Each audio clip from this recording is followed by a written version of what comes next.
अरे अम्मा जी, जब दिखता नहीं है तो एक जगह पड़ी क्यों नहीं रहती हैं? इतना महंगा बाउल सेट था, आखिर तोड़ ही दिया आपने। मेरे भाई ने कनाडा से भेजा था हमारे लिए। अब आपके बेटे की तो औकात है नहीं हमारे लिए इतना महंगा कुछ भी खरीद कर लाने की।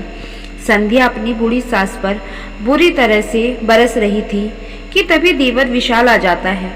माँ के प्रति भाभी का ऐसा व्यवहार देखकर उन्हें भी गुस्सा आ जाता है और जोर से चिल्लाता हुआ, भाभी यह सब क्या है?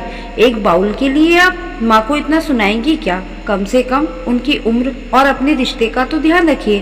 तभी व्यंग के साथ हंसती हुई संध्या बोली, अरे देवर जी, मैंने ऐसा क्या ही बोल दिया जो आप आपे से बाहर हो गए हैं?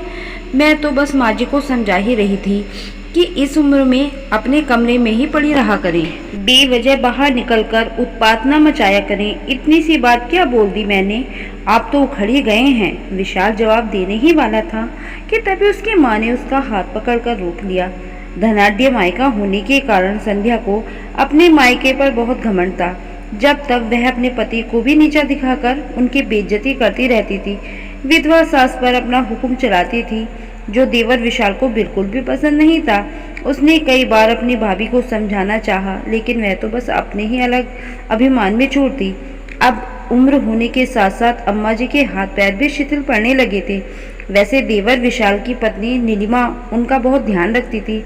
एक कार्तिक नाम का गरीब लड़का था जो विशाल ने उनकी सेवा के लिए रखा हुआ था, लेकिन आज उसे संध्या ने किसी काम से बाहर से सामान लाने के लिए भेज दिया था। और वहीं नीलिमा अपने बच्चों को खाना खिलाकर सुला रही थी। तभी माँ जी बाहर पानी लेने के लिए गईं और साइड टेबल से टकरा गईं। तभी उस टेबल पर रखा बाउल सेट में से एक बाउल नीचे गिरकर टूट गया। बस यह सब देखकर संध्या ने हंगामा मचा दिया। इसी बात को लेकर संध्या और विशाल में बहस होने लगी। माँ के मना करने पर विशाल चुप तो हो गया, लेकिन मन ही मन वह अपनी भाभी संध्या से कुड़ भी गया था। कुछ दिनों बाद संध्या का कनाडा वाला भाई उनसे मिलने के लिए आया। अब वह घर में इधर उधर घूमकर घर की चीज़ों को चेक करता रहता था। एक दिन अम्मा जी अपने ठाकुर जी मतलब कि भगवान जी के लिए एक प्लेट में 5 लड्डू रखकर बैठ गईं। वह पूर्ण रूप से अपनी आंखें बंद करके ध्यान में लीन हो गईं। तभी वहां संध्या का भाई आया और उसने उनसे एक लड्डू उठाकर खा लिया। तभी उसने एक टुकड़ा खाकर वापस उस लड्डू को उस प्लेट में रखना चाहा। तभी कार्तिक चिल्लाया, भैया जी झूठा लड्डू प्लेट में मत रखिएगा। और उसने संध्या के भाई का हाथ पकड़कर झटक दिया। बस यह सब देखकर संध्या तो आग बबूला हो गई। 2 टके के नौकर, तुम्हारी इतनी हिम्मत कि मेरे भाई के हाथ को जोर से झटक सको? तुमको विशाल ने ही सिर पर चढ़ा रखा है, वरना मैं तो तुम्हें इसी समय जोर से एक। लेकिन तभी विशाल वहाँ बाथरूम से नहाकर आ रहा था। अरे अरे भाभी, अब ये सुबह सुबह ही किस पर? हंसते हुए उसने पूछ लिया। इसे सुनकर संध्या अब बहुत ज्यादा ही तिलमिला गई थी। तब विशाल बोला, अरे मेरी प्यारी भाभी, जैसे आपने अम्मा को, मेरा मतलब आपकी सास को समझाया था, वैसे ही कार्तिक ने आपके भाई को समझा दिया है। अब इतनी सी बात पर आप तो आपे से बाहर हो रही हैं। अब यदि आपका ब्लड प्रेशर बढ़ गया तो चेहरे पर झुर्रियाँ आ जाएंगी और स्किन ग्लो नहीं करेगी।